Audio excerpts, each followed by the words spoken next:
Selamat pagi.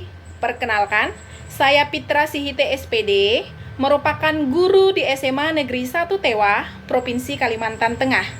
Sekaligus saya menjadi mahasiswa PPG Bahasa Indonesia dalam jabatan kategori 2 tahun 2022. Pada kesempatan ini, saya akan mempresentasikan video hasil per-teaching yang merupakan akhir dari pembuatan perangkat pembelajaran yang dimulai dari RPP, bahan ajar, media pembelajaran, LKPD, dan evaluasi. Baik, selamat pagi anak-anak. Selamat pagi, Bu. Iya, bagaimana keadaannya? Apakah di pertemuan hari ini dalam keadaan sehat? Sehat, Bu. Sehat, Bu. Sebelum memulai pembelajaran, alangkah lebih baiknya kita berserah kepada Tuhan. Ibu memohon kepada Arimbi untuk memimpin doa ya. Dipersilakan, Nak. Sebelum kita belajar, marilah kita berdoa menurut bacaan kita masing-masing. Berdoa dimulai. Berdoa selesai. Terima kasih, Bu. Baik, terima kasih Arimbi. Baik, sebelum kita memulai pembelajaran, tolong posisi duduknya dinyamankan dulu agar pembelajaran kita berlangsung dengan baik dan nyaman. Baik, Ibu akan bertanya tentang pembelajaran kita yang sebelumnya dan apa nanti kaitannya dengan pembelajaran kita yang sekarang. Untuk pembelajaran kita sebelumnya, ada yang tahu kita membahas tentang apa? Tentang teks hikayat, Bu. Iya, benar, tentang teks hikayat. Yaitu kita membahas tentang nilai-nilai dan kebahasaan pada cerita rakyat atau yang disebut dengan hikayat dibandingkan dengan teks cerpen. Kita sudah tahu apa yang membedakan antara hikayat dan apa yang membedakan cerpen. Ya, nah Ibu mau bertanya dulu. Ada yang tahu pengertian hikayat kemarin? Saya, Bu. Ya, Bu. Ya, silakan perlindungan. Hikayat itu, Bu, karya sastra yang menceritakan kisah atau anggota kerajaan, Bu. Benar sekali. Ada lagi?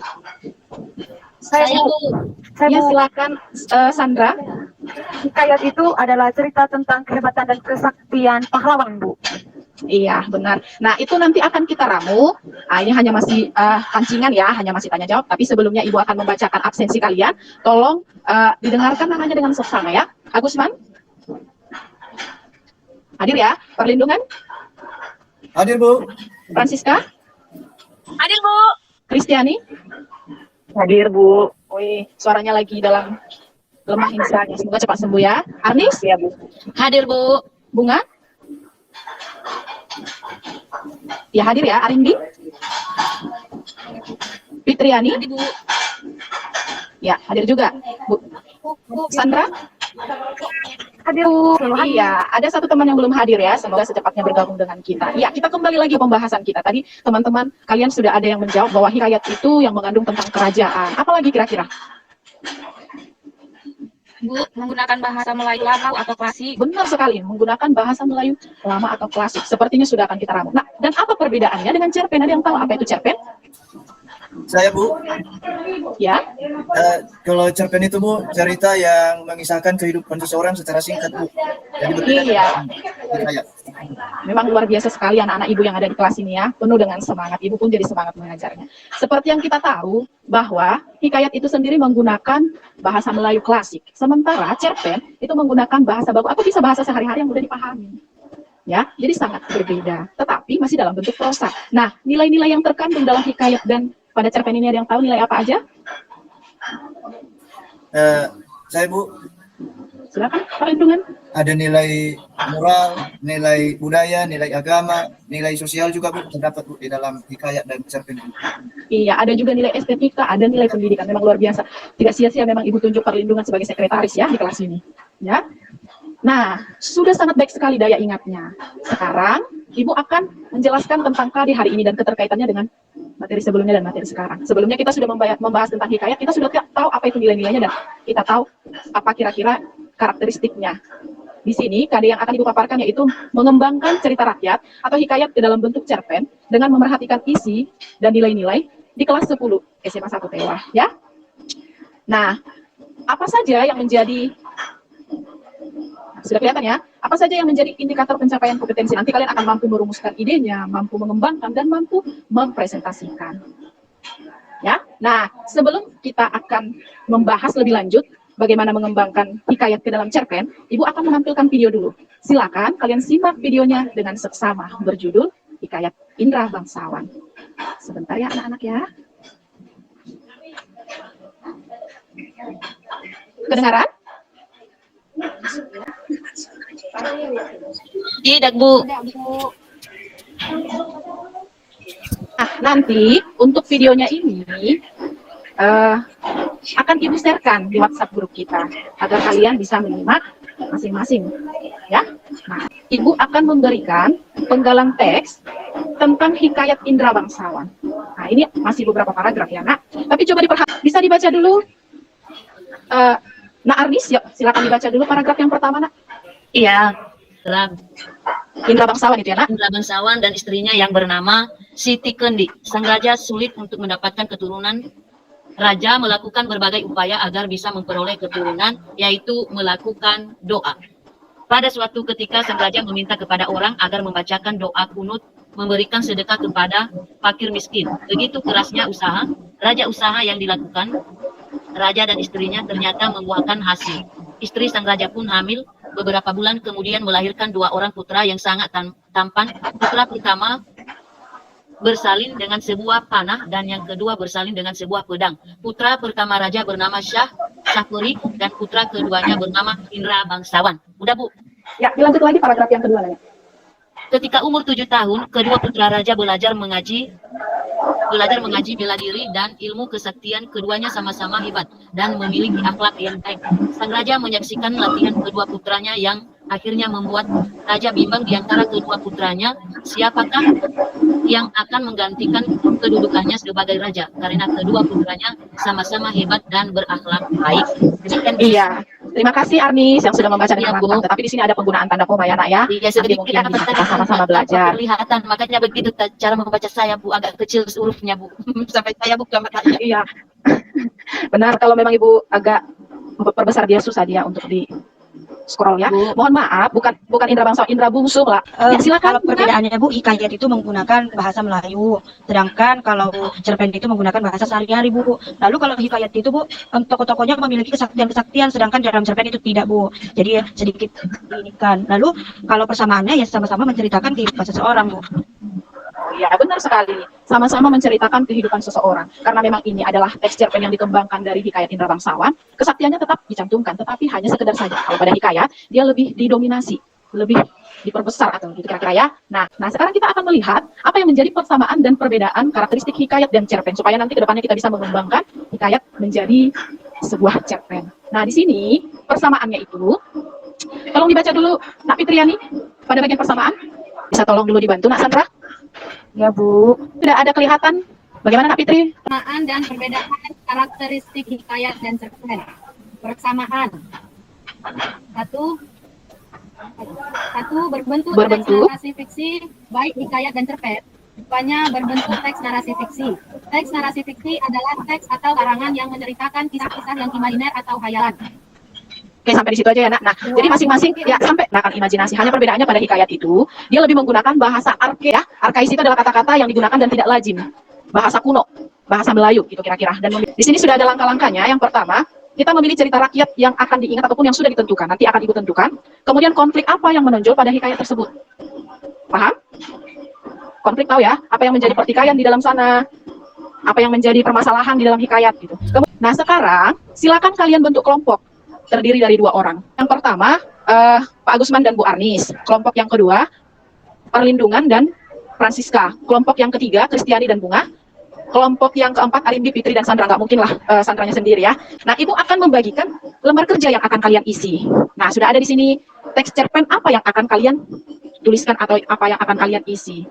Silakan dipahami apa yang menjadi petunjuk pada lembar kerjanya. Karena kita akan secara daring ya. Kemudian lakukan perintahnya. Bacalah nanti hikayat si miskin pada halaman 141 sampai 142. Nah, sudah ada buku yang Ibu bagikan kepada kalian, baik secara cetaknya dan secara online-nya ya. Sudah ada link tertera hikayat si miskin. Diskusikan dengan teman-teman kamu, boleh melalui WhatsApp. Kemudian, kalau memang kamu punya kendala, kamu bertanya, Bu. Kalian bertanya kepada Ibu apa yang menjadi kendala kalian ketika mengembangkan teks cerpen dari hikayat si miskin. Jangan lupa nanti kalian menulis nama ya. Nama, kelompok berapa, dan kelas apa. Bisa? Bisa dipahami, nak? Bisa Bu. Bisa Bu. Iya, ini lembar LKPD yang sudah Ibu bagikan. Nanti akan Ibu kirim Word-nya. Kamu bisa ketik, kirim Word-nya nanti kepada kalian melalui WhatsApp. Nah, silakan berdiskusi secara berkelompok, rumuskan ide-idenya dulu supaya paham apa yang menjadi rumusan ide kalian itu di dalam bentuk teks cerpennya. Setelah membaca hikayat pada halaman 141 sampai 144. Ya, silakan dikerjakan dulu, bisa berdiskusi dengan teman sekelompoknya melalui WhatsApp, atau misalnya kalau temannya tidak merespon, boleh dipanggil tapi jangan terlalu berisik ya, nak ya. Ya, silakan Ibu kasih waktunya. Pada hitungan ketiga, setiap kelompok harus mengumpulkan LKPD-nya. Apapun yang kalian rancang, itu Ibu apresiasi. Ya? Iya, Bu. Sudah? Nah, hitungan pertama, kedua, ya ketiga. Sudah masuk semua ke WhatsApp Ibu ya. Iya, saatnya presentasi. Karena apa? Yang sudah kalian kerjakan, yang sudah kalian diskusikan itu sangat bagus. Alangkah lebih baiknya kalau dipresentasikan kepada teman kelompoknya, dan kelompok lain diharapkan untuk aktif dalam memberikan pertanyaan atau menanggapi. Bisa? Nah, kira-kira kelompok siapa yang bersedia membacakan teks cerpennya yang sudah dikembangkan dari hikayat si miskin? Yuk, dipersilakan anak-anak. Ya, wah luar biasa nih, ada Sandra. Silakan Sandra. Baik Bu, terima kasih. Saya akan membacakan hasil cerpen dari kelompok kami. Teks cerpen Hikayat si Miskin. Pada zaman dahulu kala, di negeri Antabranta yang dipimpin oleh seorang raja bernama Maharaja Indradewa, hiduplah sepasang suami istri yang sangat miskin. Si miskin sebenarnya adalah seorang raja yang dikutuk oleh Batara Indra hingga seperti itu. Pada suatu hari, raja-raja, menteri, hulu balang, dan rakyat sedang menghadap baginda raja. Si miskin juga ingin datang menghadap. Sebelum menemui raja, orang-orang yang melihatnya tertawa dan melemparinya dengan batu dan kayu hingga badannya penuh darah. Baginda raja yang mendengarnya bertanya, ada apa? Kemudian baginda raja memerintahkannya untuk diusir. Orang-orang pun mengusirnya hingga ke tepi hutan, tempat di mana ia bermalam akhirnya. Ketika siang hari, si miskin pergi ke kampung untuk mencari rezeki. Tetapi sesampainya di kampung, orang-orang mengusirnya dengan kayu. Si miskin berlari ke pasar, tetapi di pasar ia pun dilempari batu hingga tubuhnya penuh darah. Sepanjang jalan, si miskin menangis dan kesakitan. Hingga akhirnya ia sampai di tempat pembuangan sampah dan menemukan sepotong ketupat yang sudah basi dan ruas tebu. Dimakanlah ketupat tersebut oleh sepasang suami istri tersebut, dan sebagai penghilang dahaga diminumlah ruas tubuh tersebut. Berapa lama? Istri si miskin hamil 3 bulan. Sang istri ingin sekali makan buah tempelang atau mangga yang ditanam di taman raja. Segera si miskin menolaknya, dan istrinya menangis karena menginginkan buah tersebut. Si miskin berjanji akan membawakan buah tersebut, dan istrinya pun berhenti menangis. Si miskin pergi ke pasar dan menemui pedagang buah, meminta buah tempelan yang busuk untuk istrinya yang sedang hamil. Orang-orang yang biasanya mengusir dan memukulinya merasa sangat kasihan. Mereka tidak hanya memberikan buah tempelang, tetapi juga nasi, bahkan pakaian dan buah-buahan. Ketika sesampainya di rumah, ia menceritakan apa yang ia peroleh dari pasar. Istrinya menangis menolak semua pemberian itu. Istrinya hanya menginginkan tempelan yang ditanam di taman raja. Karena tidak tahan dengan istrinya, si miskin nekat menghadap Maharaja Indradewa yang saat itu sedang mengadakan pertemuan. Si miskin berani meminta buah tempelan yang sudah jatuh untuk istrinya. Raja memberikannya setangkai. Ketika ia sampai di rumah, istrinya sangat senang. 3 bulan kemudian, sang istri menginginkan buah nangka yang ditanam di taman raja. Si miskin pun pergi menghadap baginda raja dan bersujud memohon buah nangka. Baginda raja pun memberikannya. Hingga akhirnya, sang istri melahirkan seorang anak laki-laki yang sangat tampan. Mereka memberinya nama Markarumah, yang artinya anak di dalam kesukaran. Kemudian si miskin ingin membangun rumah untuk mereka bertiga. Ketika ia menggali tanah untuk menancapkan tiang, ia menemukan telaju yang berisi banyak emas. Itu Bu, cerpen hasil kerja kelompok kami. Iya, terima kasih kepada Sandra. Kita berikan dulu aplaus kepada kelompok 4. Luar biasa. Presentasinya bagus, vokalnya bagus, penghayatan dalam membacanya juga luar biasa. Ya, bagaimana dengan kelompok lain? Silakan menanggapi atau memberi pertanyaan. Ya, silakan kelompok lain. Ada pertanyaan saya Bu di kelompok 4. Silakan Arnis. Iya, jadi di sini Sandra, apa yang menjadi amanat yang kita bisa ambil dari cerita hikayat si miskin ini? Demikian Bu. Ya, sebelum Ibu jawab, ada kira-kira kelompok lain yang ingin memberikan jawaban? Ayo. Kelompok kami Bu. Ya, gantian dulu ya, Nak. Ya, Bunga tadi sepertinya sudah mengangkat tangan. Silakan, Nak. Ya Bu, amanat dari cerpen atau hikayat ini kan Bu, yang pertama, jangan kita ceroboh. Maksudnya jangan asal menuduh Bu, harus dicari dulu persoalannya yang jelas, baru kita boleh menyimpulkannya, nggak boleh asal menuduh. Lalu yang kedua, kita harus berjujur, harus berlaku baik. Walaupun kita dalam keadaan yang tidak baik, tapi kita nggak boleh buat yang jahat. Baru kita juga harus saling menyayangi Bu, antar saudara kita gitu Bu. Iya, luar biasa sekali. Kelompok berapa tadi, Nak? Kelompok 3 Bu, sama Kristiani. Iya, kelompok 3 luar biasa juga. Karena sudah berdiskusi ya. Iya, amanat yang perlu kita ambil dari cerita ini sangat banyak. Kita tidak boleh mengolok-olok teman kita, walaupun penampilan luarnya itu buruk lah dikatakan. Kita tidak boleh membuli, apalagi zaman sekarang banyak sekali pembulian. Jelek sedikit dibully, padahal sama-sama ciptaan Tuhan. Pakaiannya menyimpulkan pembelajaran kita pada pertemuan selanjutnya. Kita akan bertemu lagi Senin depan ya. Ya, Senin depan karena kita ada 3 JP ya dalam satu. Nah, yaitu materi kita selanjutnya mengidentifikasi butir-butir penting dari 2 buku non-fiksi atau buku pengayaan dan 1 novel yang dibacakan, nilai-nilai dan kebahasaan cerita rakyat dan cerpen. Jadi berhubungan. Kita nanti akan mengidentifikasi apa yang menjadi poin-poin penting dari buku non-fiksi. Ada yang tahu non-fiksi itu apa? Menjadi poin-poin penting dari buku non-fiksi. Ada yang tahu non-fiksi itu apa? Non-fiksi itu buku yang penulisannya secara nyata Bu, atau secara jelas tanpa Ya. ada penulisannya secara contohnya tentang Iya, bagus. Ada lagi? Saya Bu, Ya, perlindungan. ya buku non fiksi itu Bu, buku yang berisi ilmu pengetahuan Bu. Artinya buku ini dibuat secara objektif, bukan dari hasil imajinasi. Iya, bagus sekali, benar. Jadi kita ramu bersama bahwa non-fiksi itu adalah buku yang berdasarkan fakta atau data ya, tidak boleh berdasarkan imajinasi. Nah, itu nanti akan kita identifikasi apa yang menjadi butir-butir pentingnya. Dan 1 novel. Selanjutnya, Ibu harapkan semuanya bisa aktif dalam memberikan pertanyaan, baik kepada saya atau temannya, memberikan tanggapan dan memberikan masukan. Ya, itu dulu yang bisa Ibu sampaikan. Kita berjumpa lagi di pertemuan selanjutnya pada hari Senin ya, dengan semangat yang luar biasa tentunya. Sampai di sini yang Ibu sampaikan. Selamat pagi semuanya. Selamat pagi, Bu. Ya, silakan dipimpin doa dulu. Doa penutup oleh perlindungan. Silakan pimpin, Nak. Baik teman-teman, untuk mengakhiri pembelajaran kita berdoa sesuai kepercayaan kita masing-masing. Baik.